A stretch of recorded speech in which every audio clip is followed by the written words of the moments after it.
Hello, everybody, and welcome back to the I Am 1-2 podcast with your host, Christopher Cohn. With me, as always, in the studio is the man who makes the magic happen, the man who handles all the studio stuff that I wouldn't know what the first thing to do with. Welcome in, Dan the man. Say hello to the people out there, Dan. Hope everybody's doing well out there, and welcome to the show once again. Thank you, Dan. Glad you're here. Glad all of you are here. We're going to be talking about this thing today called The View from 41 Years Recovery, which I just recently celebrated, thank God. And this will be for everybody, not just addicts and alcoholics, because I have a promise. If you do this work, and Dan, verify this for me, no matter what your problem is, if you do this work, these promises will come true for you as well. Am I correct? That's why they call them promises. That's why they call them promises. It doesn't matter you're an alcoholic addict or just a normal person out there who wants recovery to a better life, and you're tired of this world the way it's running, and you want to opt out of the matrix, join us, and we'll help you find your way there. That's what this podcast is all about, is to give you those tools, and eventually we're going to have a book for the 12 steps for everybody, and it's going to be called I Am 1-2, so you'll be able to find it. And we have meetings here in Louisville. We should probably mention that, Dan, if you want to maybe put that in the show notes somewhere. But we have 2 Zoom meetings that anybody in the country can come to. One is a women's meeting on Tuesday nights, 7:30 in Louisville, but it's on Zoom, and Dan will put that link in the show notes. And then we have one on Thursday nights if it's co-ed. Anybody can come at 7:30, and they would love to have you. I've been a guest on to speak at a Zoom meeting for New York recently, and they're just so happy to see a new face and somebody's new story to come in. And yeah, no matter what even if you just want to check this out and see what it's all about, that the 12 steps might work for you, just come to the meeting, check it out, say hello. We'd love to have you. All right, so let's get right to it today, and to talk about. Well, I just celebrated my 41 years recovery in my home group, and my home group does recovery right, in my opinion. We make a big deal out of birthdays, and I have never been with those old timers on a lot of things, but especially on this one that says, "Oh, it's just in their day of sobriety. You don't need to take no pride in that," and that's a bunch of bullshit. My sponsor told me clearly, my higher power did his part, you did your part. Higher power got you sober, but you had to get you up off your ass, put on your clothes, drive your car, and go to the meeting. And you can take credit for that work you put in. You worked hard. I'm the one that wrote my inventory. Sponsor, higher power was right with me. Sponsor was right with me, yes. But I did that action, and it's something to be very higher self-worth than we had coming into this program, guys. That's what we're looking for. So that needs to be celebrated. And we need love. Anybody suffering from trauma, abuse, and alcoholism addiction go hand in hand. We need to be loved to health. So I told the group the other night, when everybody's saying nice things about me, it's not feeding my ego. I don't hear praise that Christopher is the greatest thing since sliced bread. What I hear is love. That someone's saying, you made a difference in my life. You matter to me. I care about you. And frankly, I want as much of that as I can get from this world before I die, because the world is hard out there right now. And all we got is love to save us. So please, if your home group doesn't invite the families, doesn't let even the kids come as long as they're behaved to a point so they're not too distracting, please have a home group meeting and talk about changing that. Because that juice, when I have my patients come to their first meeting and they hear family members, like a mother talking about how proud she is of her son at 1 year, that gives them so much hope. I can't not even say. And Dan, have you even been to any other meeting that invites family to anniversary night? Not since the Bride Highway. You remember they did it? Which was another one of ours. Yeah. So I don't know why that's not a thing. I mean, it's like taking the juice level from here to here, is it not? Yeah. It's electric. So, and it also does what we talked on the previous podcast. It actually exposes our loved ones to what's going on in there. It makes that opportunity that they can come in there and see and go, oh, now I understand why it's so important for you to be here on Tuesday nights. Mm-hmm. Good stuff. All right, so to talk about this view I have now and all the gifts that I want you to get out of this journey, which is what it is. It's a journey of living. It's the best way to live on this planet. You're going to have more tools and more ways for success than you would have had before, and more friends and more love. And so I want to just sort of outline for you all these gifts that I've been given, that when you could have said this to my 22-year-old self, this is what your future will look like. First of all, I would have had no concept about being sober 41 years. It is truly the weirdest thing that, when you get to these milestones, it truly is just another day. and yet it's also the most important day in the fucking world, right? And it's something. It's just it has that duality. But I had no idea I was gonna be sober this long, and I had no idea what this program offered. All I wanted was my pain to stop. Yeah. Right? Amen. Wasn't that our only motivation to come in the doors? Just make the pain stop. Yeah.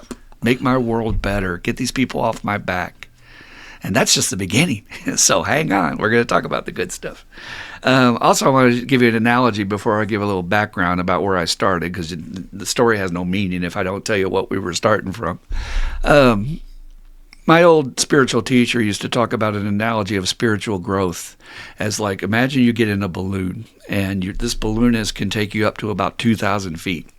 And the first time you go up there and you have never seen the view from 2,000 feet, so this would be people who've never been in an airplane, never been on a mountain like that, you're looking around and you're just astonished by how much new perspective and new ways of looking at things, and just this fresh, exciting, like, whoa, I've never seen anything like this, and it's wonderful. And she says, and after you stay there at about 2,000 feet for 1 year, maybe 2 years, suddenly you're going, it's great, but, I wonder if there's anything more. And so you ask the balloonist to take you up to 3,000, maybe 4,000 feet. Then you get up there and you're like, holy crap, look at this. I can see so far beyond the mountains now. And there's a valley down there. I didn't see the town. I didn't even know it existed. And that's the awakening process. That's the process of growing spiritually. And the ideal is we want that balloon to keep going into the stratosphere, even if you need oxygen masks, so that you're back looking at the earth going, holy crap, it's beautiful. And how many astronauts and cosmonauts have told us that once you get up there and see that perspective of Earth, it's a spiritual awakening, is it not? Mm-hmm. So that's what we want for you spiritually. And let's talk about how this poor kid started. And when the odds were not looking good, very good for me. I mean, I don't think many people would have put their money on me in my home group that I was going to be the guy sitting here at 41 years. And I think my buddy Jamie in Minneapolis, I think he probably, they felt the same way about him too. We were kind of misfits in that meeting. So I hit my walls, and we'll get into those details in another time, maybe when I tell my full story. But, I was sent to this doctor in town who did specialize in addiction and had many degrees and many certifications. And he looked at me and he said, I've heard your story. And it was just me and him, so there's no pressure for me to lie about anything. And frankly, I wanted help. I was in a place where I had been beaten into a state of reasonableness, and I was ready for change. And I wanted to go somewhere, even just to get out of where I was. I knew it was probably going to be out of the town at least. And I needed to get away from my family and all this stuff going on. And he looked at me very frankly and he said, well, I can send you to the country club. And, I didn't even know what he's talking about, but it turns out that was Hazelden back in the days. And he didn't mean any disrespect. Hazelden has saved so many lives. It's a great facility, top facility in the country, but it's cushy. You might get some yoga and all that stuff there. He said, or I can send you to the top treatment center that's mental hospital. And I don't know what made me say it, but I said, I want the mental hospital, because I was actually that afraid that I needed help. So I go up there and have that experience, come back 2 months after being home, I'm in the same boat again, only worse. I think it was 2 weeks that I lasted after I came home. And then suddenly I remember the day when the voice started talking to me going, you're going to get paid, right? We get our paycheck after 2 weeks. Mm. And, we could go and we could, nobody's going to know. And you can do it once. That's this insidious insanity of this disease. So I did, and eventually ended up in me almost getting killed with the experience of being shot at and all that shit. And my family pretty much said, well, we've had it, and we're sending you one more time, but that's it. The insurance is running dry, our money's running dry, and you're on your own, kid. Figure it out. And I was like, damn. But I was desperate, and I went to the doctor, and he said, let's send you back. So I went back. And anybody that's had that experience of coming immediately back to a treatment center, not just a year later, that I got so many double takes from nurses and stuff going, hey, what? You were just, and I was like, I'm back. And I had to say that to everybody, kind of humbling. But came out of there, and I go down to my counselor's office. He's saying, well, your family doesn't want you back. They're sending you to a halfway house. And they paid for 2 weeks, and after that, you have to support yourself and pay the rent. Otherwise, you're out on the cold of the streets of Minneapolis in the winter, January, in Minneapolis, Minnesota. That is hell on earth, folks, if they've not told you. It's not hot, it's cold. Cold burns worse than fire does. I'm going to tell you that straight for anybody that's lived up north. You know what I'm talking about. And I go to this halfway house, and I do my time. And I thought I was doing well. I mean, I'm going to meetings, and I got a sponsor in name. Haven't really worked many steps yet. Not that committed, but I'm going. I'm doing what I'm supposed to do. And come 6 months' time, I relapsed one more time. And there was a moment I'm standing in my shitty apartment with my mattress and my 9-inch black and white TV with rabbit ears and a TV tray table for it to sit on. And that's the only furniture I basically had besides a shitbag piano that my buddy Jamie got me because he's a piano tuner, so I had some music I could play. And I got scared for the first time. That I asked myself the question, are you really going to go out and be homeless on the streets of Minneapolis in this weather? Are you ready for that? Is that what we're doing now, just so you can use? And I was like, I can't do it.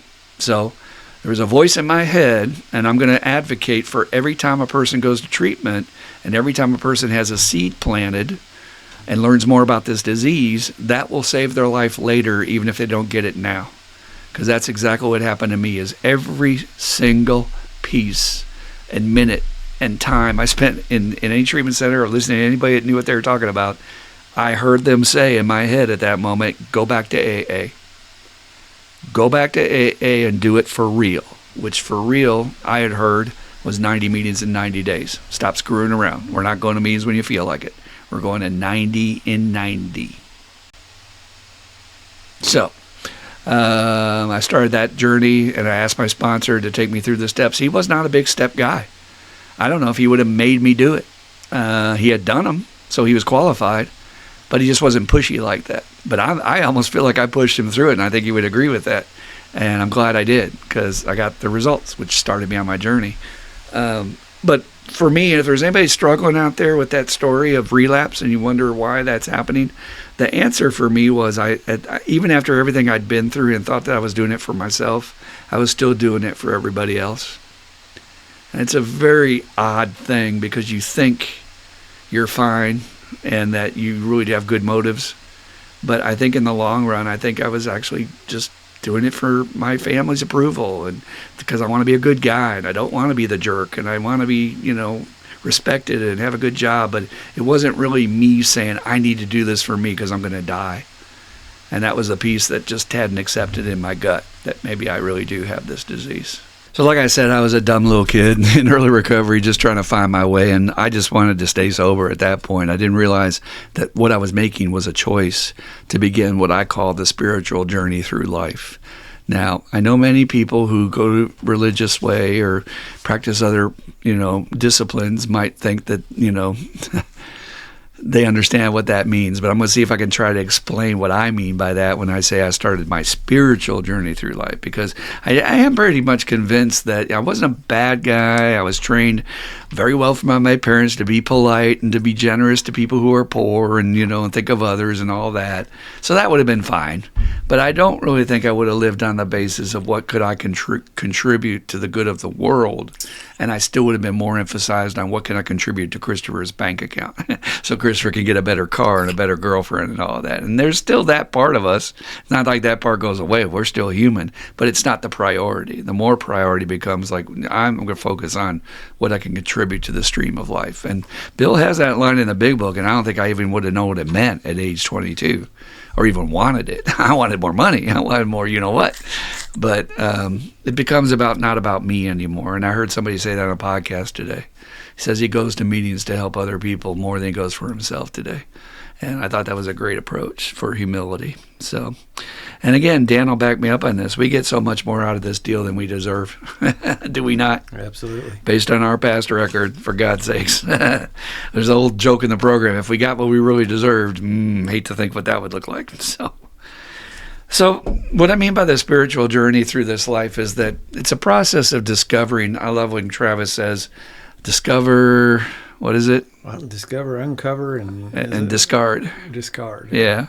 Which is the process of inventory, but it's really a process of your whole recovery that as you go through experiences and you try new things, you're going to find out what fits you and you're going to change, and you're on a constant trajectory of growth. It's not like you're really stagnant at any one time. So literally you can be totally into something 1 year, and a few years later people go, whatever happened to that thing? Goes, I moved on. Now I'm into this. And you're constantly looking for new challenges and not only discovering who I am, but also trying to align my actions and my daily life with the more I find out who I am so that the world can see me.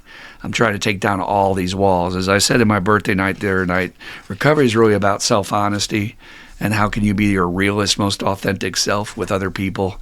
And it's hard, man, because we're all taught to put up these fronts.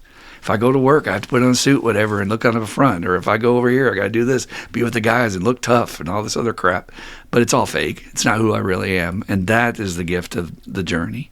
Now, I did put some tools and some approaches I've used when I say, what is the spiritual journey? And maybe you'll relate to some of these and let me help you. So, listening. I'm taking a long pause there to leave that intentional silence. I talk all the time for a living.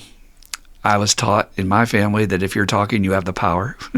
So keep talking. And it's vulnerable to have somebody else have the power and talk. So shut them down. You keep talking. Control the conversation. And we have politicians like that. We have world leaders like that. That's not really a place of strength. That comes out of fear. But listening, and I mean really being present, active listening. Someone told me in feedback the other night that I had taught them how to do that. Greatest gift you can give to another human being. Just being present for them and listening. That statistic that came up recently that 7 minutes of your time may very well spare somebody killing themselves. Can you spare 7 minutes and shut up, turn off your world for just a minute, your mind, and be present? It's not easy. Being teachable. I was the most know-it-all folk in the world. Again, another defense mechanism, because if I don't know it all, I get slaughtered in my family. I'm stupid, or I'm weaker, or they criticize me in some way. How could you not know that? There's even moments in my family today when a relative will do that, and I'll be just like, dude, you're a grown-ass man. I'm a grown-ass man. I don't claim to know everything, and I wouldn't. That's an ignorant point of view. But that was family system dynamics. Willing to try new things. Think about how stuck we get in our ways. And my good buddy Dan has had an amazing journey with me, trying new things that a Republican, conservative, gun-toting Indiana hillbilly, to use his words, would not normally be into. But they've expanded his life and they've made it more rich. So that's something that was difficult for me, being willing. I would always judge things outright and say, nah, I don't do that. That's not me, blah, blah, blah. Now, recovery's taught me just suit up and show up. Just do it. Give it a chance. What do you got to lose? Time for quiet and reflection. That is desperately missing in our world. And I've always often said it on Spotify. There's one particular recording of white noise that I use. I wish it was longer. It's 9 minutes, so it's pretty long, but it still has to reset. But when I get in that zone, I can truly just sort of just be quiet for a minute. Just sit still. Just listen. And especially out in nature, that was another thing that most important to me in my early recovery.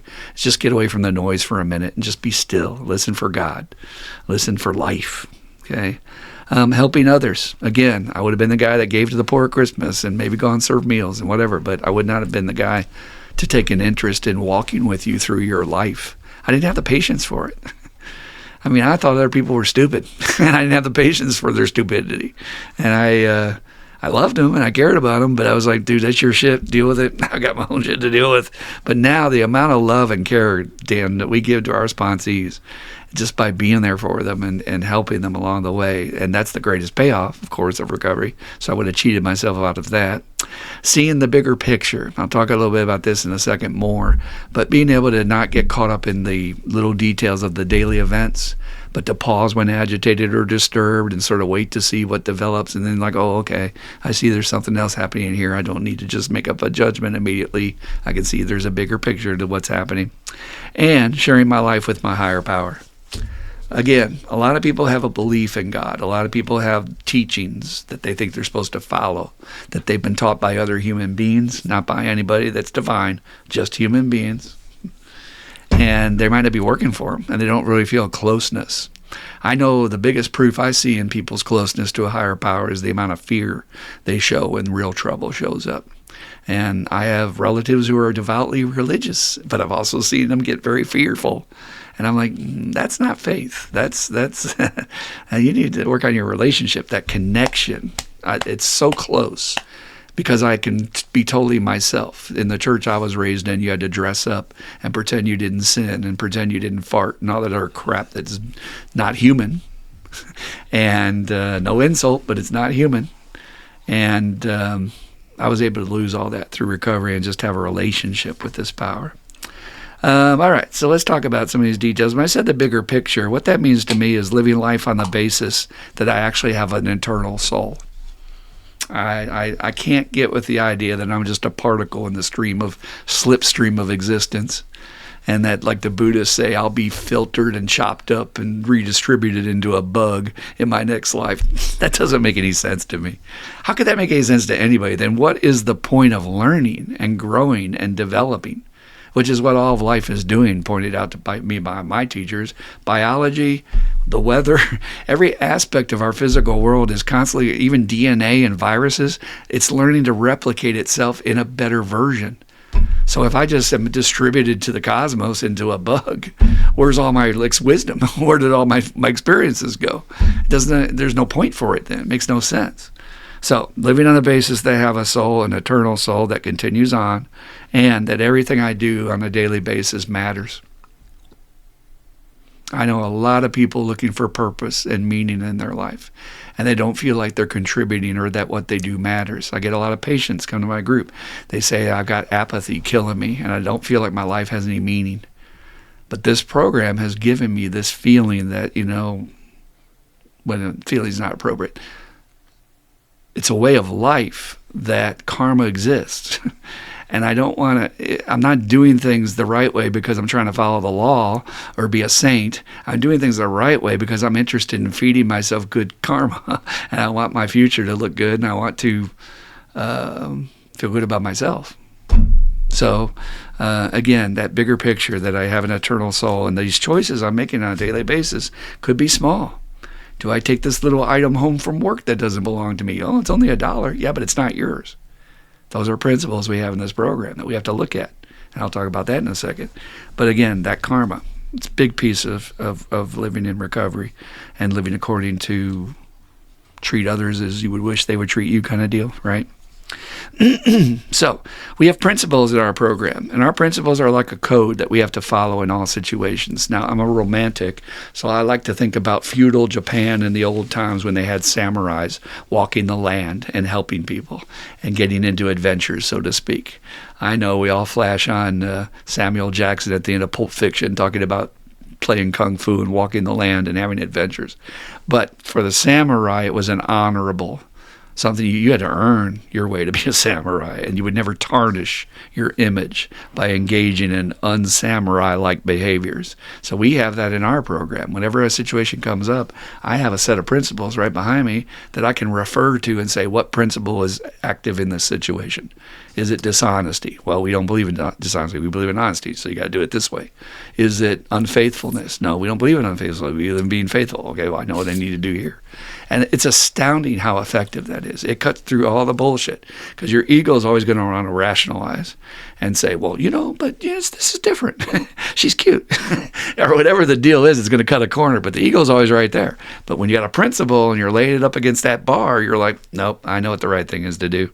And it always comes down to that in recovery when you're challenged like that. It comes down to what I want to do, my ego and my pleasures, and what is the next right thing to do. And we find that if we do the next right thing, we eventually get our pleasures met, we get everything else met, and our life goes way better. So it's not like we're sacrificing. We're actually making the better decision for our future and our karma. But again, without principles, which is what's happening to our world out there, frankly, I'm astonished right now. Sidebar, but here we go. The level of corruption out in the open, and the level of don't care, and it's all about money, and I'm going to screw over whoever, I don't care. And the example we're showing our children, what has happened to us as a tribe in this country? Where's our elders stepping forward to say, whoa, this is bad behavior. We're teaching our kids it's good, and the children are growing up. What I'm hearing is that they would rather be an influencer than be a doctor, because the influencer makes more money, and that's all they're thinking about is money. That's a hell of a lesson to teach our kids. And who's at fault? Us. We're the ones that elect our leaders, so-called. But the level of corruption is just out there, like, who gives a fuck? It's going to be our undoing. And again, thank God I don't have to participate. It's their karma. It's their future. It's their eternal soul. A lot of these people don't believe that's possible. They don't believe they have a soul. Oh, they preach, they believe in religion, all that good old time God stuff. Yeah. Do that for votes. They don't believe in their heart. Look at their actions. If you believe in your heart, if you really truly believe that every single smallest grain you pay will be paid to you tenfold, which is what the Bible actually says, you would not be doing those behaviors. So again, being able to sort of rise above that and pull away from that, another great benefit of recovery. How about this one's going to happen in your life? And these are all promises. I'm not just touting my own horn here. I want you to understand. I'm laying this out that this is going to happen to you. And I want to hear from you at 41 years, 30 years, 20 years, 10 years. And Dan's going to talk in a little bit and talk about his journey, how many good things happen for him. It's astonishing. It all happens for everybody who does this work. The many new friends and relationships I never would have had without recovery. I mean, just astonishing ways you meet people through happenstance. When I was moving out to California, I met this woman who was the girlfriend of Eric Clapton, and she hooked me up with a place to live. And I did some good deed for a woman on this job. I was working at the University of Minnesota, and she said, "Oh, you're going to California? You want to be in films? I have a student who just graduated, and she's the assistant to Richard Dreyfuss, the actor. I can give you her number." I had a job in 2 days in the industry, working with Brad Pitt. I was like, how does that happen? Again, I never would have had the old me, right? Hide on the couch, afraid of life, afraid to take a risk. What if I fail? All that other garbage. And believe me, there were a lot of naysayers, including my parents who didn't want to pay money. "Oh, you don't need to go to California. You've already done that." He was like, I got to do it. And then least of all, not in my eyes, but least of all, well, no. Best of all, I had great experiences. Least of all, I won't be on my deathbed saying I wish I would have, could have, should have, which a lot of people are going to die with. So again, the amount of friends and relationships you'll have, you can't even remember them. Like people met somebody's name. "Oh, I remember that guy. We were great friends. Oh, I remember him. He passed away." Like Dogman or our friend Jesse, just great friends and laughs. All that stuff I never would have had. And my world would have been so small. And they do these statistical analyses every now and then about, how many friends does the average person have. That's been shrinking ever since the 50s. The amount of people think they can call to count on, yet their Facebook page is growing in followers and likes. But those aren't the people that are there for you during crisis, right? That's what we have. How about this one? Getting to know that there is a power that is right there to help me when I call on it, not just believe. So what's the difference between a belief and knowledge? Well, my soldiers schooled me on that. They told me that when they came back home, one of the hardest lessons for them to not lose their shit over was they'd be in a TGI Fridays or a Chili's, and in the booth next to them, there'd be some idiot spouting off about Iraq or Afghanistan and what they had heard was going on the news and think that that was gospel truth. And the guy would be over there going, "Rrr." The guy's never been there. How dare he say one word? He thinks he knows. He doesn't know shit. They would get so mad. Plus, they would get mad at people complaining that they didn't have enough ice in their glass because you ain't getting no ice in the desert. Just little things I've learned from the soldiers. God bless them and God bless what they do. Veterans Day was recently. Thank you for your service. But getting to know that power is there through action. I always tell my patients, it's not faith that you're blindly doing it. It's like an experiment. You're going to try what your sponsor suggests and turn it over to higher power and do that, and then you see what the results are. And if it works out great, you say, well, that's interesting. Maybe it's coincidence. Let's try it again. And you repeat the experiment. Well, Dan's going to talk about from his perspective from over 10 years being around and from 41 years of practicing this tool and seeing how higher power comes through. I will warn you, higher power has its own timetable. It's not going to come through on your timetable. And a lot of times it's at the last minute. I don't know why it works like that. Maybe to build our faith. But it's there. There is a power that's there to help us. I try to not even call it God anymore because that's such a damn goofy concept. How we make God in our image, not the other way around, right? So there's a knowing from experience, and I don't have any doubt that when I call on it, it will help me. I'm human. I do have fears. I do have other worries and things like that, but it doesn't consume me nearly, not even close than what it used to be. It was like 2% compared to 100% consumed with fear in the past. Here's another one. Getting to step outside the matrix of life and live on your own terms. Not be affected or bothered by the exterior world and what people say. This inner strength you get to follow your own path when people think you're nuts. And why is he doing that? And who's he think he is to be doing that? And all that nonsense that goes on. People are going to talk, man. As Dan said, the one industry that never goes out of business is the old rumor mill. And you just are strong inside to say, I'm doing what I need to do. And I only answer to my higher power, my sponsor, and my closest supports. The rest of y'all can kiss my ass. Doesn't that sound great? Does that sound appealing to you? When you're worried out there about what your family think about you or say about you behind your back, or your coworkers. I find so many people in my job who work for a company they hate, and yet they're always talking about these coworkers are saying this about me, and the supervisor's saying that about, well, if you hate it so much, why do you care? These aren't people you want to have as friends. You're not going to marry them. But we do put a lot of investment in all that, right? So, but not in recovery.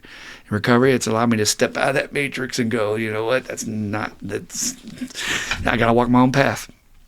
And again, I don't think I would have had the strength to do that and accomplish nearly as much.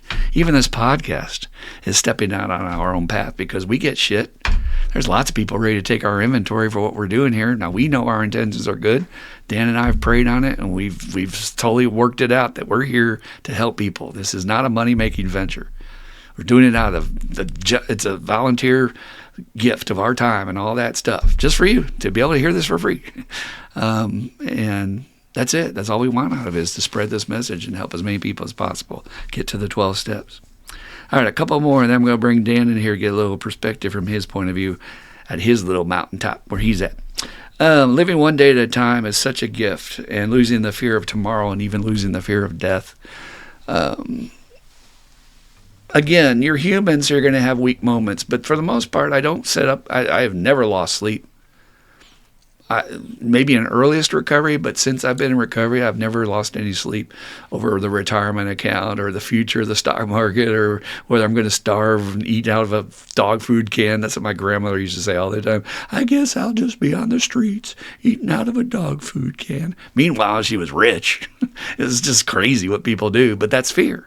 And I don't have that in my life. That one day at a time approach that I just keep it in today and do the next right thing. And you know what? You did the next right thing yesterday. And because you did, today worked out pretty good. So if you do the next right thing today, then tomorrow will work out pretty good. It's so simple a child could understand it.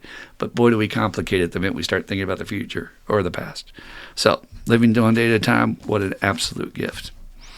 I think there's only 3 more. Not taking shit from anyone. Well, at least anyone I don't respect. Now, in terms of, okay, I might get rattled by what they say. I'm human. I get my feelings hurt. There's no cure for that. You have emotions. You have an ego. You're going to be like, what? What'd you say? Right? But ultimately, it doesn't affect what I do long term. And that's a huge difference. I'm immune to it rattling my path to change my mind what I'm doing. I didn't have that kind of focus, that kind of strength before. So some of the phrases I've learned to helping with this is, that's your shit, not mine. My sponsor has taught me very well to look at, take your inventory. Is that you, or are they really accusing you of something that they're guilty of? Because it's an old knowledge and wisdom in the program that whatever you're pointing out in me, you probably have worse. It's called, if you spot it, you got it. So the minute somebody's taking your inventory over something, it's usually something they have in them, and seeing it in you is agitating their uncomfortability with their own stuff. The other phrase I love that I learned from being in treatment is, not my circus, not my monkeys. I am not responsible for your unmanageability, Dan. And it's such a powerful thing to say that to somebody. Sorry, Dan. I know you didn't get your papers in time, and I'm sorry I had to eliminate you from group, but I'm not responsible for your unmanageability. Not my circus, not my monkeys. And I used to take on all that stuff being raised by codependent people. Oh, it's my job to fix it. It must be something I did. No, it's not. Nope. I'm doing my thing. I'm clear. I've talked to my sponsor. I've done my prayers. I'm clear on what I'm doing. But again, that power to not be rattled and just keep focused. Don't get your boat rocked. I'm going in this direction long term, and what you're saying bounces off because ultimately you ain't stopping me.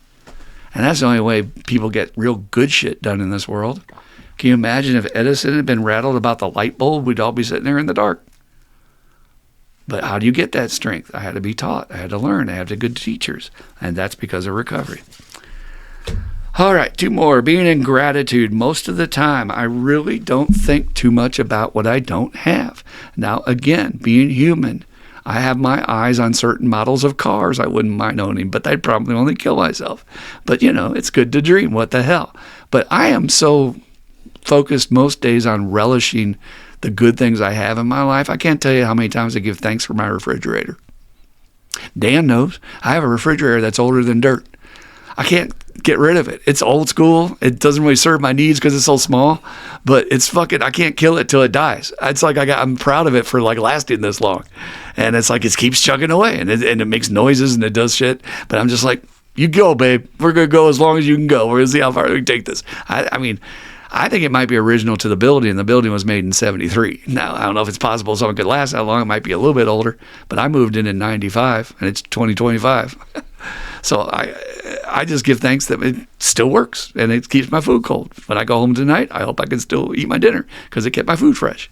I give thanks every day for a hot shower. Oh, my God. Is there no greater gift than to be able to have hot water? Go without it for a while like we did when Hurricane Ike came through town. 10, 11 days without electricity or hot water. Lord, I mean, they're going, oh my God, do I deserve this? No, but thank you. It's such a gift. All that stuff, man. I just find myself giving thanks through the day. And again, that was not who I was. I was the biggest complainer, focused on my hangnail, the one thing that's going wrong in my life. Meanwhile, everything's great. But I'm looking at my hangnail going, oh, this fucking. That was me. And I spend most of my time in gratitude. It becomes a way of life. It becomes just part of you. And last but not least, having fun and letting my little kid out. I was always too embarrassed. I would get crazy. But I'm drunk or I'm high, so I can always excuse, well, I was wasted. Wasted people do crazy stuff. But I never really felt like I just be out and be goofy. I used to be able to do that as a teenager, early teenager, with my best friend. But it was kind of secretive because, do it around the jocks, who knows, they might beat you up or whatever bullshit, right? But learning to let that little kid out in public and saying, I don't care what you think. I've been to more concerts where I dance my ass off, and you always see people looking at you like, oh, look at this guy over here. What does he think he's doing? Meanwhile, they're sitting there with their red Solo cup just like they're dead. You're at a concert of one of your favorite bands. Go fucking nuts. And I've passed that on to every one of my sponsees, and we'll go as a group. And every time we're dancing like nuts down in the dance area, we're looking back, and there's all the drinkers back there by the bar thinking they're having fun, just standing there, figuring out who they're going to take home tonight. It's like, what the fuck? So a tremendous, amazing, wonderful gift. Oh, and what does Dan say about me? There's always one last thing, but no, we got one last thing here. And I'll combine the two. One is expressing my emotions. It feels good to me to cry today. I get very tore up by the littlest things, and sometimes my friend Dan will come over to watch shows with me, and I'll be touched, and I'll feel tears coming on, and I'll be like, oh, Dan's in the room. He's another man. I can't show tears. And it's like, fuck that shit. It's fucking emotional. I love it. And the older I get, that's part of it. With wisdom and age, you don't care, again, what other people think. But that ability to just cry and show emotion, I treasure it today. I treasure it, and I used to avoid it. I mean, hell, I used to get high to avoid my emotions, right? And accepting my flaws. That's the last one. Accepting my flaws and my faults. Learning how to laugh at myself. I'm no longer my own worst critic. I'm much more positive in the way I speak to myself. That is something I teach my patients about. Don't say the word should. Don't pick on yourself. Don't say negative things. I point it out in group every time they're shitting on themselves. And I used to be horrible about that, just real critical, and I had to be perfect. And now I make a mistake and I laugh. Or if I don't make a mistake and I'm like, oh shit, I'm out of conditioner. Did Christopher get conditioner? Christopher, I know you did. You're on top of shit. And you fucking did it, right? You go to the cabinet, you open it up. Oh, it's there. Ah, I got the conditioner. Chris, you're so awesome. When's the last time you all said you're so awesome to yourself? Not easy to do. If you think it is, try it. So I'm going to hold on to these last parts here because I got the last part is what would I tell my younger self at 1 year from a 41-year perspective. And it's just a couple of things. But I'm going to let Dan jump here and talk about how we get so much more than we deserve just by making a simple decision to let go and ask a teacher to help teach us. I was thinking about it, I spent a lot more time getting crazy than you did. You got sober at 22. I got sober at 45, or at least that's when I entered into recovery with you. It was actually about 41 when I actually attempted to throw in the towel for the first time. It just felt like this autopilot thing where I was at the will and whim of whatever was going out in the world, whether if that would upset me, make me mad, just totally, I just felt like I had no agency over myself. I was just at the whim of the world. It was what time you had to be at work, how long they wanted you to stay there, what she wanted from you, what all these other people were asking things from you, and this if I could like put one thing, and we always joke about this, but like I have agency over my destiny today. I'm able to, at some level, I know we're all still kind of flying in the wind, but I get to decide today how I want to react to this or how I want to react to that, and be able to show up authentically in life on a daily basis and be me, and don't, like you said, I don't care what you think. It doesn't really matter to me. Now, again, you put those disclaimers out there. It's impossible to be totally bulletproof. Right. Unless you're a sociopath. Yeah, right. A narcissist or something. Yeah. If you're human, and it's pretty tough. If you're not, but there is a bulletproofness to this. That people's barbs and the stuff that's going on in the politics, and I'm back in a corporate environment, and there's a little bit of weirdness goes on there, but it just rolls right off me, and I don't care. And people will come and like try to. They seem to want to throw it on you at times, and I was like, no, I'm not going to be bothered by that. I'm not. And I was taught too about that, don't deserve it thing. And I get it, what you're saying too. It's like so many things in recovery is a pendulum, the double-edged sword. The coin has two sides. It's all, because I do believe this is what we deserve. We deserve, and you do too out there in the world. You deserve to have this life like Christopher and I are leading to. After all the shit I did, that there is a bit of it that goes, that you don't deserve it, in a sense. But I've erased that out of my mind too. I deserve this and everything more. It's a blast. As I say in the other podcast, if you're not having a blast in your recovery, you're not doing it right.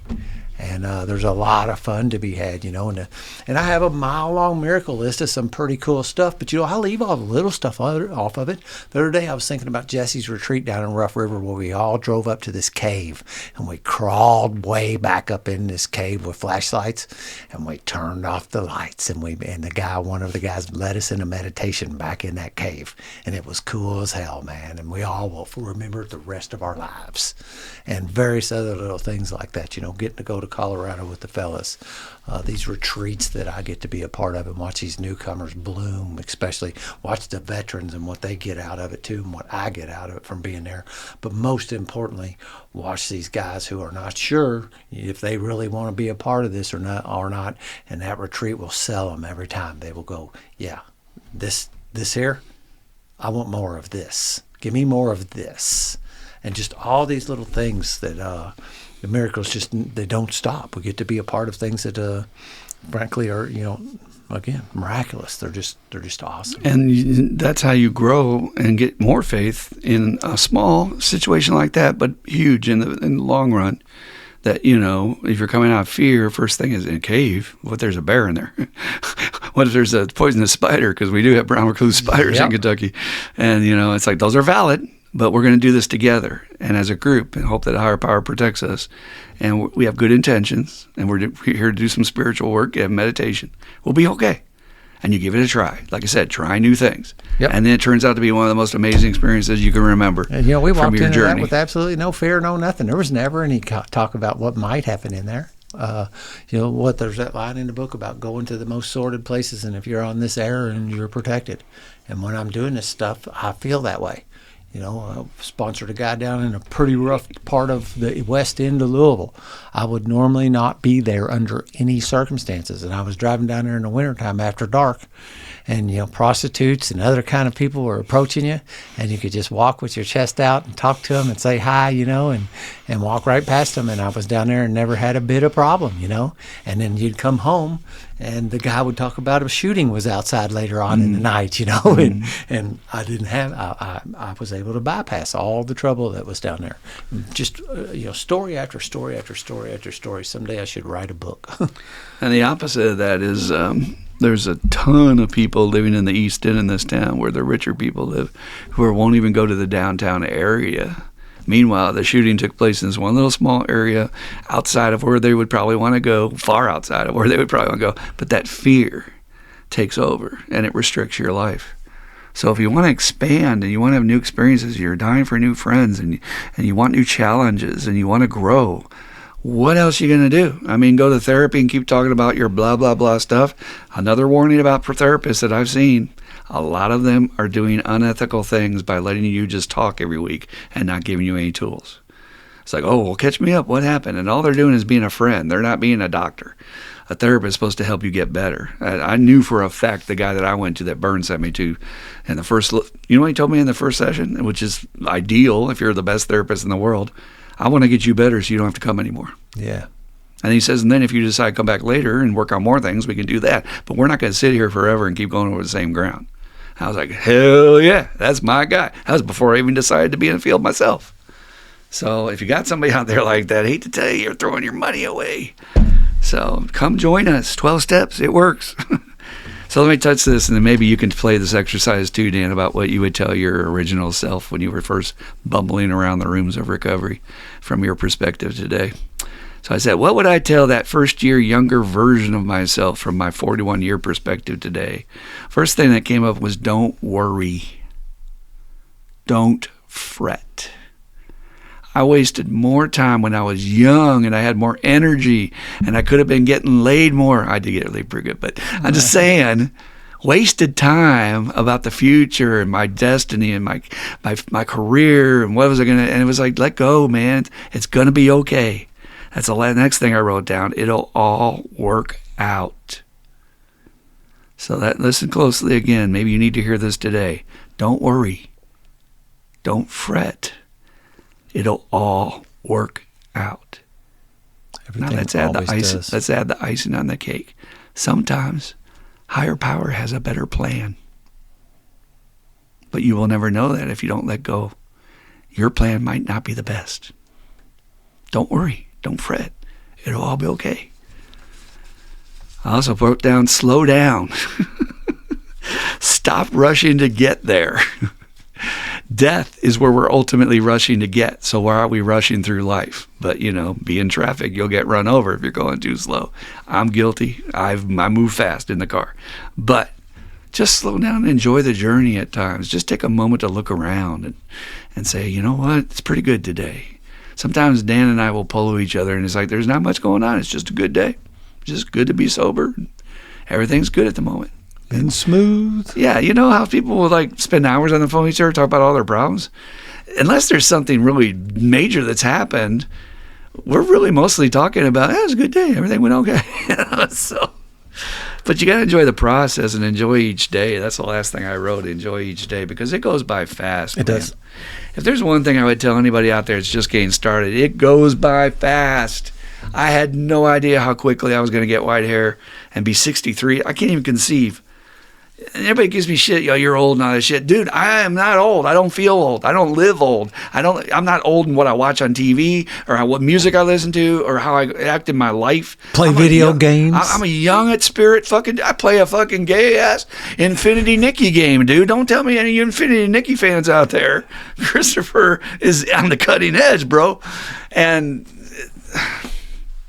it's just a number. But I didn't realize it was going to go by that fast. And of course, as you get older, you start losing medical capabilities and you get problems and limitations. And just please, while you're young, take advantage and just, what's that old saying? Youth is wasted on the youth young or whatever. Because it goes by so fast. And now I want to get Dan's take on maybe what he would say to his younger self back in the day when he was starting. Yeah, that's a good question. You hear that fairly often. I like what you said, because that is something, that's another one of these things. I don't worry anymore. You said to tell them, tell that person to don't worry. And that's the truth. I rarely really worry about anything. You have that confidence that higher power's got your back, and that you also have this safety net of community around you. So there's actually human power also that is there protecting you. I can't tell you how many times that I've been a few times, not a whole bunch of times, but a few times when I felt like I was free falling out of the damn airplane, man. I jumped and my parachute's up in the fucking plane. God damn it. Yeah, whoops. And the arms of my support group and stuff were basically in a big, crossed as a big safety net and catching me as I was coming down, and I didn't have to hit the ground. It was that kind of analogy to when occasionally that stuff happens, that that stuff life is life. It will get rough at times. What Bill says, certain trials and low spots, it's going to happen. But I know that I have complete confidence. Even the small things of like, hey, I need a ride. Boom, somebody's there. Oh yeah. It's never ending. I had to ask. You got to be humble enough to ask. Yeah, like the other day when I was looking for help went to bought that new car, and I was on the Discord, and from the time I asked, it was 4 minutes later, and a guy said, "I got you." 4 minutes. And you told the salesman. And I did. I showed him it on the thing. He's actually the one that saw the 4 minute span. I didn't even see it. I showed, I knew it was quick. I said, hey, man, I need some help. Boom, I got you. And I said, here, look, what would my guys do? And he goes, 4 minutes? Yeah, that's it, And I've paid my dues at some level, so I get 4 minute service too. And you can have that also. Pay your dues and get in there and be a part and invest. Say another, I invest in these men and they invest back in me, and we get to do this thing together and stand arm in arm and walk through life together. And it's a blast. It is a blast. And like he says, if you're not having fun, something's desperately wrong. So I want to end on that. A lot of people out there might be feeling really lonely and hopeless, and you don't know where to start and all that. But I'm going to tell you what I did, and it comes from my story earlier.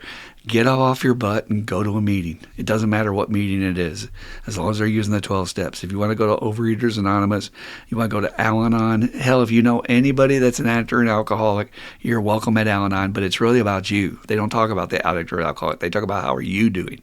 So you don't have to have anybody. Even if it's a celebrity that drinks, you can go there and get free help and start building your community and check out many meetings. Please just don't go to one. You're going to have to dig a little bit to find the one that you're going to walk in and says, this feels like home. This feels comfortable to me. I like these people. The vibe is good. And then once that happens, then your teacher naturally evolves out of that. But you got to put yourself butt in the seat. That was something I was told from very early recovery. Suit up and show up. Stop talking. Stop putting it off, procrastinating, complaining. I'm tired of hearing your shit and of all your problems.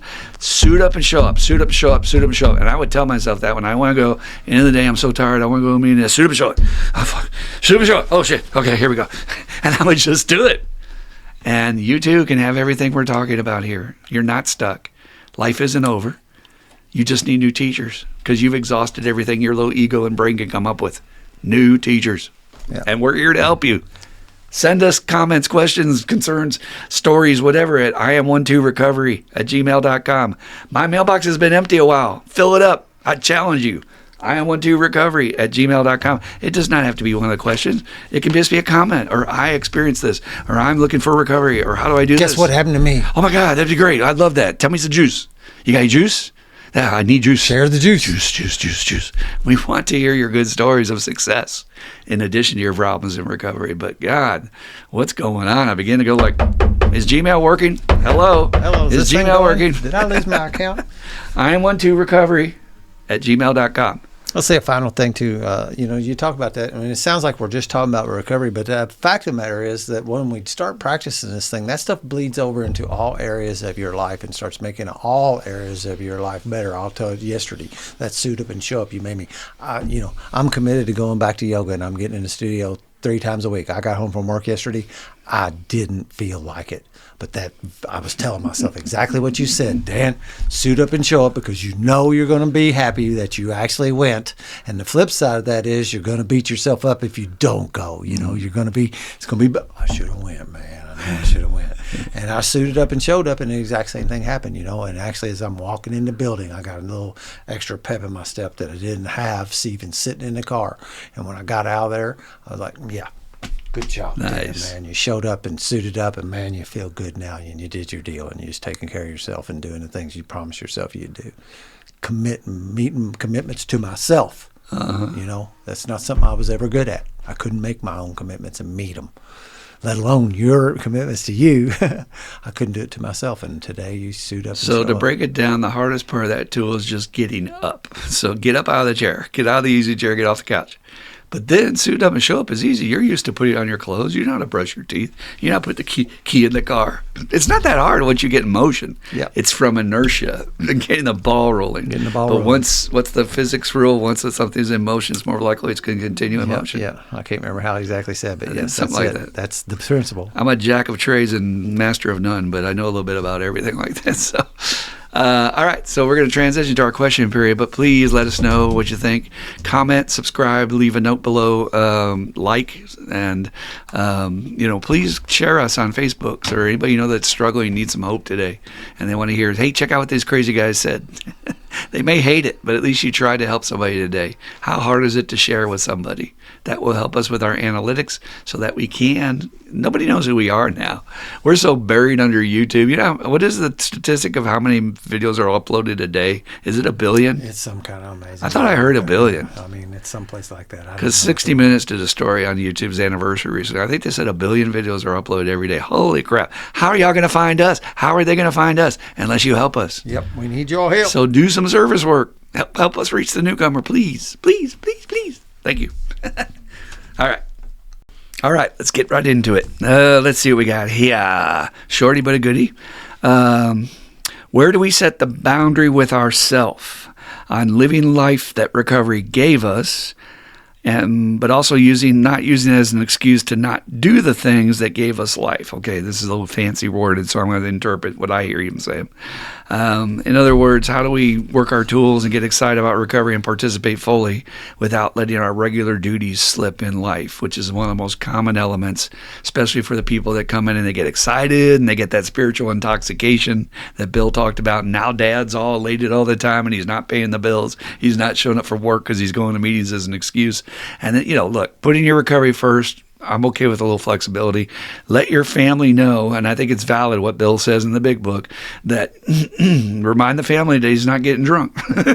So it's a little bit better. Things are better that he's at least not drinking. But yes, he does need to talk to his sponsor, and his sponsor needs to talk to him and say, look, you can't let your duties as a husband or as a father or as an employee suffer just because you've got to do your recovery. I had a tough lesson in that. In my early recovery, I needed to go to a meeting real bad, and my boss said, no, I can't afford to let you go for a few hours. And I was so mad that day. As I really had my mind made up, well, my recovery comes first. I need to go. And he was like, no, I need you here. And I was like, ugh. I was like, wah. But it taught me humility, and it taught me that sometimes there's got to be give and take. But the main thing I would say to this person is talk to your sponsor more about these details.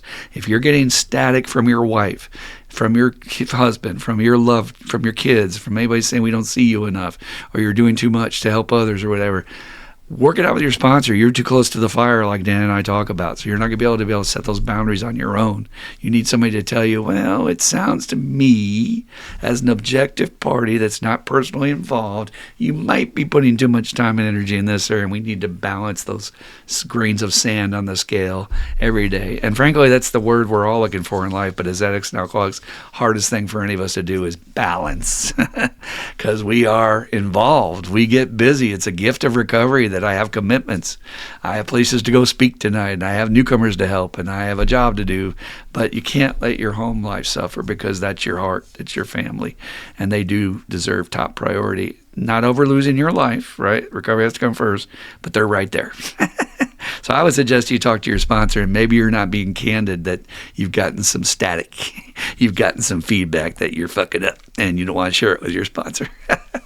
What do you think about that, Dan? Is, we talk about don't let the life that AA give you get in the way of your AA life. So that's the one element, is make sure you're going to your meetings when you start being successful. But then there's that other side that you can hide in recovery from the responsibilities you should be doing as a man or woman, father, mother, whatever it is. Yeah, and there's when you talk about that balance, it's going to probably need to be heavily weighted at the beginning, and it's you're going to need to work up. You're going to have to put some extra energy into it in the beginning, and then over time, you can start sliding back into a more balanced life over time, and that's why I think you need, like you said, you need somebody to help guide you in that. The other thing about people begin to start getting their stuff back, and then they're wanting to, catch up at work and catch up on her, and they're trying to like cover all their bases, and they start spreading themselves super thin and everywhere, and that's another place where that balance thing, it's a tight wire. It is. It's a little difficult to navigate on your own. You don't want to do it on your own. You want to make sure that you're keeping somebody in a loop and got somebody. As our one podcast episode a while back was living in the gray, the black and white. When we're in there, we tend to get in that black and white world. I know I did. It was either this or it was that. I could not see any middle ground. So I needed some consultation and somebody to direct me in that stuff. And that objective viewpoint, but also the checking it out. Make sure you're checking out what you're going to do. Don't go on your own game plan. Make sure you work your game plan out with your sponsor. But I was going to say, I don't know a woman who would not appreciate this, but I certainly think a man would appreciate this too if it's a reverse situation and the wife is neglecting the family. How about one night you and your sponsor agree that you're okay to miss a meeting?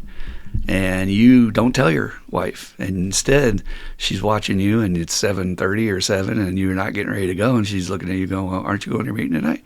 And you just go, you know what? I think I just want to stay home and spend time with you. In fact, I got some special dessert over here, and I got this dinner at the store, and I actually made it for you. And I got this movie we're going to watch. Each of one of your favorite movies, and make it a whole night about her. You'll be back in like Flint. I mean, all sins forgiven, like my old Italian boss used to say, and you knew he would kill you if you fucked up too bad. He had that look in his eyes, but all sins forgiven. For now, it's okay. But just take a night and just pay back to the family one time. Make a sacrifice. I don't think if you've got solid sobriety time, it's going to affect your sobriety to do that one time. We just want to make sure it doesn't be a habit, and also want to make sure your sponsor's in the loop of your decision making. What do you think? Yeah, I like that.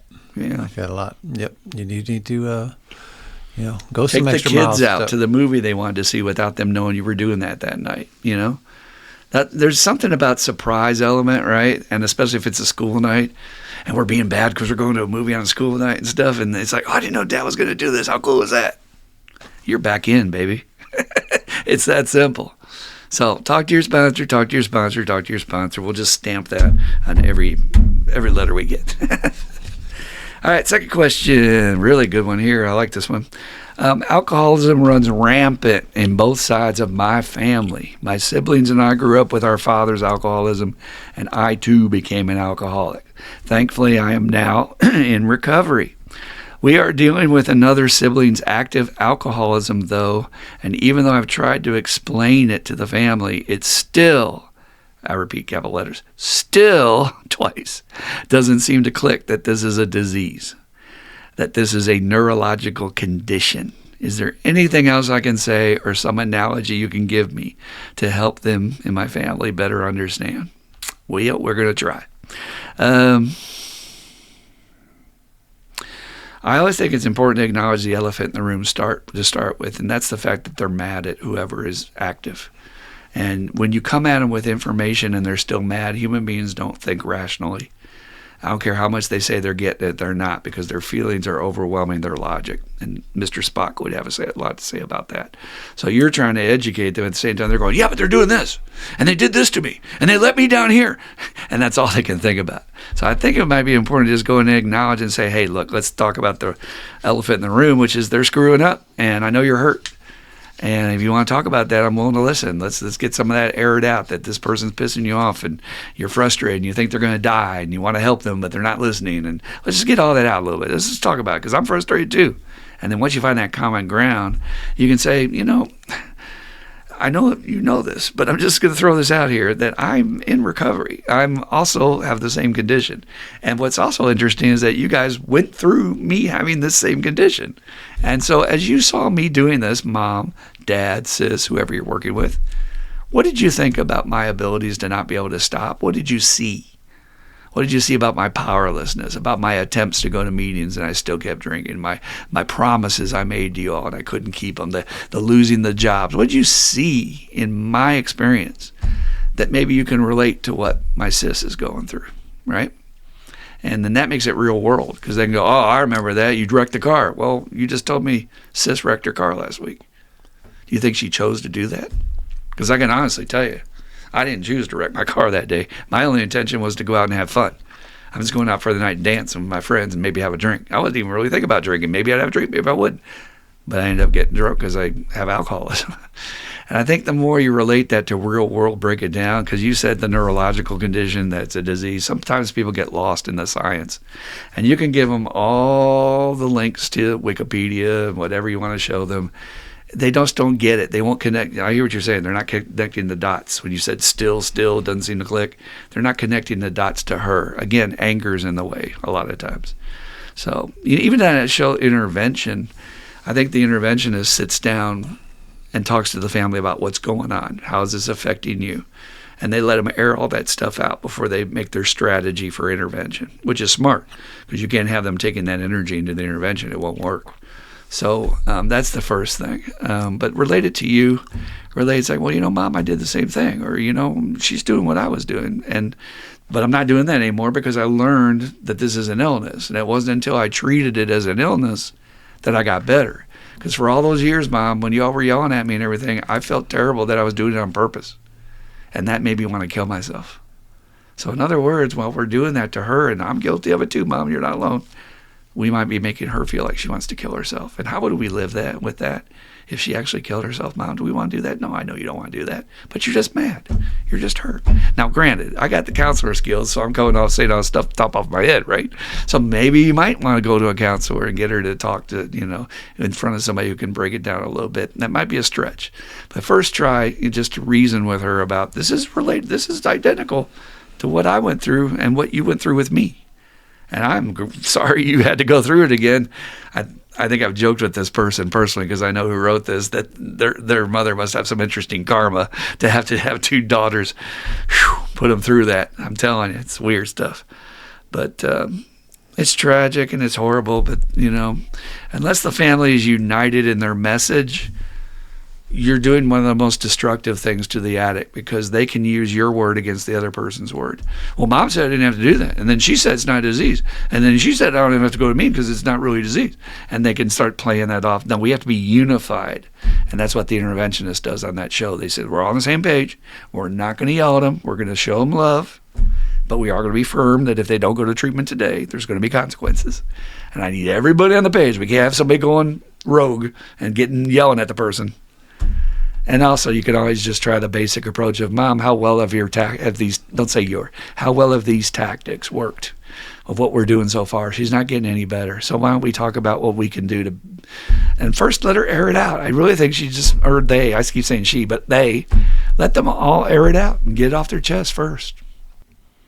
So any thoughts on that one, Dan, and what might be helpful for the family? I know you got it with your daughter and stuff. Yeah, but I don't know that I can add to anything of what you've said. Like you said, I kind of laughed a little bit going, man, this person might need to rewind this video 4 or 5 or 6 times and listen to what you said a few times and rambling get that. Man. That's what they call no, me, it's not rambling, man. To be able to absorb that, to be able to digest it, and because that's a tough thing to do. You do it like you said. You are skilled and practiced and at what you just did. That's not so easy for the normal old Joe running around town. But it's a difficult situation. It goes back to that thing about our parents look at us as little kids, and now this other little kid that thinks they know something's going to be telling the parent, "Hey, Mom or Dad, you really need to," and it's a tough spot to be in. So I sympathize with the person big time. And yet, like we said, but let's just make it clear to them, the principles are our guide to progress. Sure. So the principle here would be tell your story. Yeah. Right? Yep. Isn't that what we're told helps the people that are sick more than anything else we can tell them? Yep. Tell your own story. Point out where she's doing the same things you were doing. Yeah. Perfect. Yeah. And then let us know how that goes, and we'll give you more suggestions. But I'd be excited to see if that breaks the ice, and then you guys get on the same page and we can get this person some help. it hurts. It hurts so much to see a family member or a friend. And she actually wrote a little bit more here. I'll just add this on here. On the same subject, and I feel like I know the answer, but it's still worth bringing up. I've tried to give my sibling every tool I was given to get sober, but it just seems to no avail. I know as a sponsor and an alcoholic myself, we can't do it for them. But is there anything else I can do to make the journey to the water saltier? That's when we talk about you can't lead a horse to water, make them drink, but you can feed them potato chips. So, love them. Show your example that if the rest of the family is mad at them, you're not. Be the ally. Be the above that person who has a program and is coming from a spiritual angle and says, I love you no matter what, and I support you no matter what. I hate to see you hurting, and I hope you feel like you can call me at any time. I'm there for you.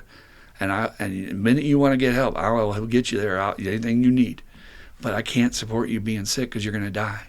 And I don't want to lose my sister. And I will tell you, that moment on intervention when the family says, I don't want to lose my sister, and they start bawling, watch the cracks in the wall of the attic start to come down. That is more powerful than words. So that's what I would suggest to make the water saltier, is to make it saltier for the water, is to just be a friend and be a fellow addict and a sister. And just tell her how much you love her and you don't want to see her die.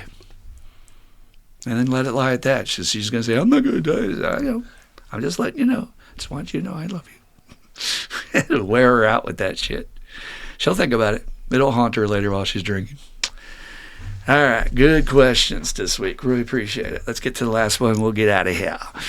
Hey, guys. Love the podcast. I look forward every week for the newest one to come out. That's awesome. Thank you. My question today is about how to deal with a sponsee that I have been sponsoring for a few years now that has done the work but has not gotten their own sponsee, dun, dun, dun, here we go, Dan, to go through the work themselves, to take through the work yet. My sponsee has a great life now. He's living it to the fullest, but I'm worried that if he doesn't get a sponsee and carry the message, it might lead him to another drink one day, as it can. That's one of the missing pieces of most people's program. How do I help him to understand that he needs to sponsor someone through the 12 steps? Any advice you give would be greatly appreciated. Thanks, guys. You're welcome, dude.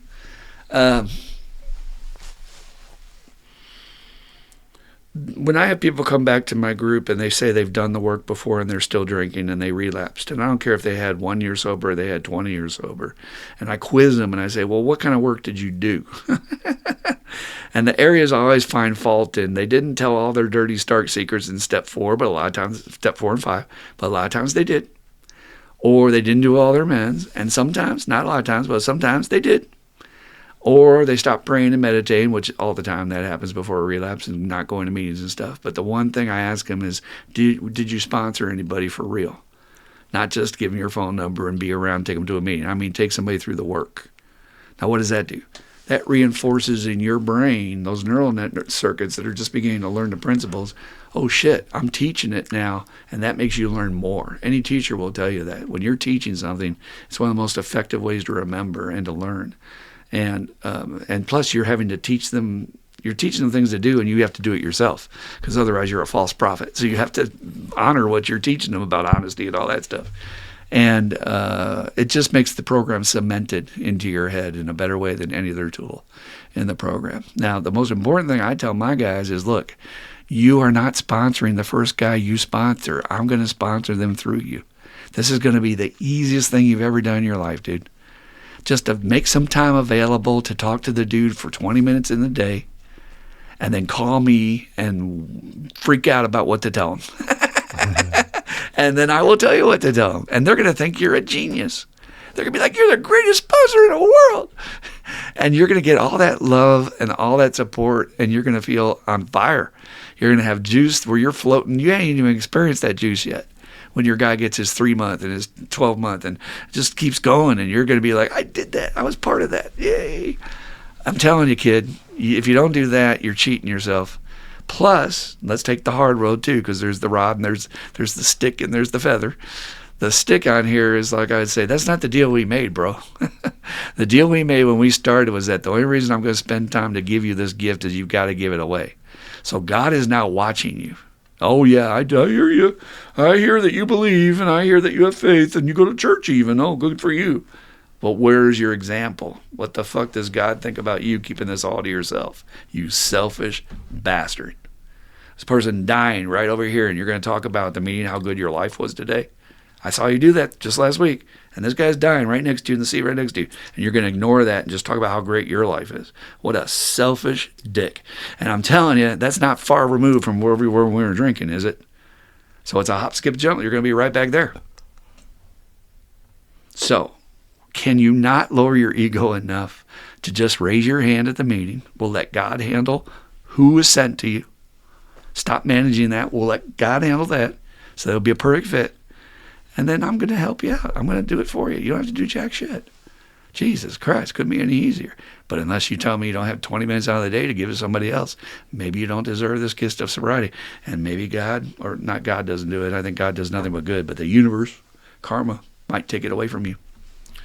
So that's my nutshell thing. I know Dan has a lot to say in pretty much same lines, but I'd like to hear a little different take if you got any angles on that. And it's hard to get a sponsor to get, oh, I don't feel like I'm qualified, and I don't feel like I know what to say. It's like, come on, man. You just tell your story. Anything happened to you, that's all you got to tell. Yep. We have the ground rules, and that is one of them at the end. And I even say that when I do. I say, this is terribly hard to enforce, But when you get this thing and you've got these tools down the road, I'm going to expect you to pass them on. And I bring that up later on, that, hey, if you want to keep this thing, and, and the same thing as what you said, I love to catch people on that. And that's the first one I actually go after. I don't even fool around with 4 and 5 and 9 and 10 and praying and meditating. Were you sponsoring people? Well, no. Well, then you weren't working the steps, brother. So, that's actually part of it. You can't. This is not an a la carte thing. But it's interesting to watch some guys. Some guys are like born to do it. They're hungry. And I'll have quite a few guys in my stable who could not wait to get their first sponsee. And, with that attitude, it happened, right? I mean, it was no time with a few of these guys that they were hungry, and they were demonstrating that to higher power. And higher power said, here you go. There's a guy right here. And the ones that aren't, so, they're dodgy. They're not wanting to, and I'll say to them, and I just don't have a heart like to kick them to the curb over it. But, and it's funny too. I had one not long ago, and he had the wherewithal to be talking to me about wanting to sponsor a guy that had already picked somebody up, so this guy wasn't available, and it makes it look like, well, I tried.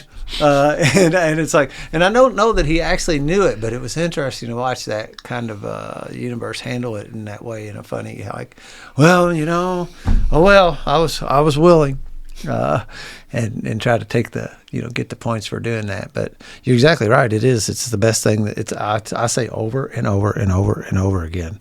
I'm on all these podcasts. I'm on my own. I'm on this one. There's nothing that brings more joy, more pleasure, more fulfillment, more juice to my life than walking a man through this work. It's what I live on today. If that was taken away from me, I don't know what I would do. If by some chance there was something that happened that prevented me from being able to do that, it would be such a void, because it is my lifeblood today. I do a lot of stuff in recovery, but that's the deal. It's walking somebody through this work. So I just try to impress on my people about how freaking great it is to play this role, how much of an honor it is, and like higher power giving you this power, giving you this, like Scott Lee says, man, it's my assignment. It's my mission. I've been given an assignment, is to give away these 12 steps to everybody I can possibly do, and I'm going to do my best at doing that. And I think it would pay dividends for you to sit down with your sponsee alone and say, what is it, man? Just talk to me. No bullshit. What's the hope? Stop soft soaping me. Just tell me why the resistance. Just lay it out. You're afraid. You're worried about this or that. It's all made up in your head, but we need to talk this out. Let's get it on the table. What's the deal? What's keeping you from doing this? Is it just that you don't want to spend your time doing it? Yeah, whatever it is, I'll accept it. Just talk to me. And because it can probably be remedied, and we can deal with it. And now I'm going to play devil's advocate too here a little bit, because I could hear the grumpy old, I shouldn't say grumpy. I could hear the other old timers saying, well, I don't say anything about sponsorship, because sponsoring wasn't a thing when the steps were written and they didn't know about it yet. All it says is we continue to try to carry this message. Now, I think there's a validity to say, okay, all right, newcomer, you don't want to sponsor people. Will you speak at treatment centers? Will you take meetings into places where they don't have them? Will you start a meeting? And that's a big commitment. Compared to having a sponsor, that's a bigger commitment to start a meeting, I believe, I've experienced. So give them an option. If I know my addicts and alcoholics, they'll take the easier, softer way.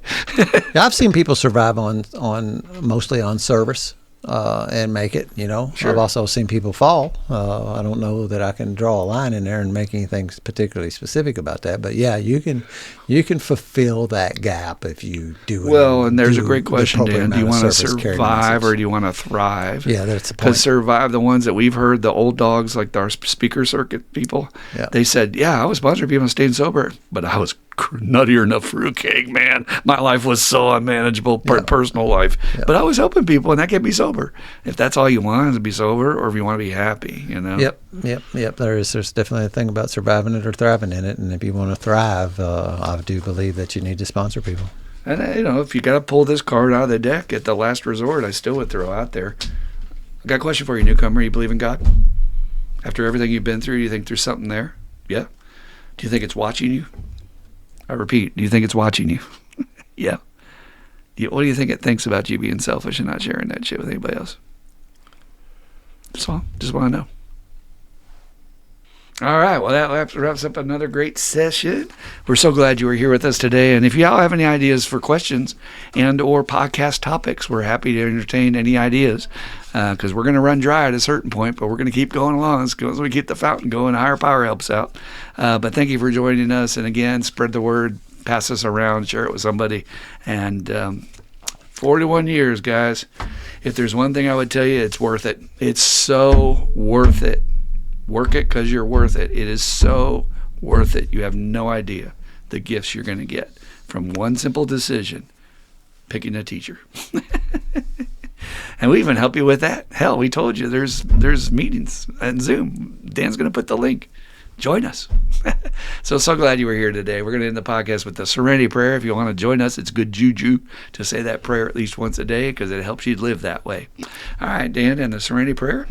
God, grant me the serenity to accept the things I cannot change, the courage to change the things I can, and the wisdom to know the difference. Just for today. Keep coming back. It works if you work it. You die if you don't. Woo! Keep coming back because we love you. We'll see you next time. Bye-bye now. Peace out.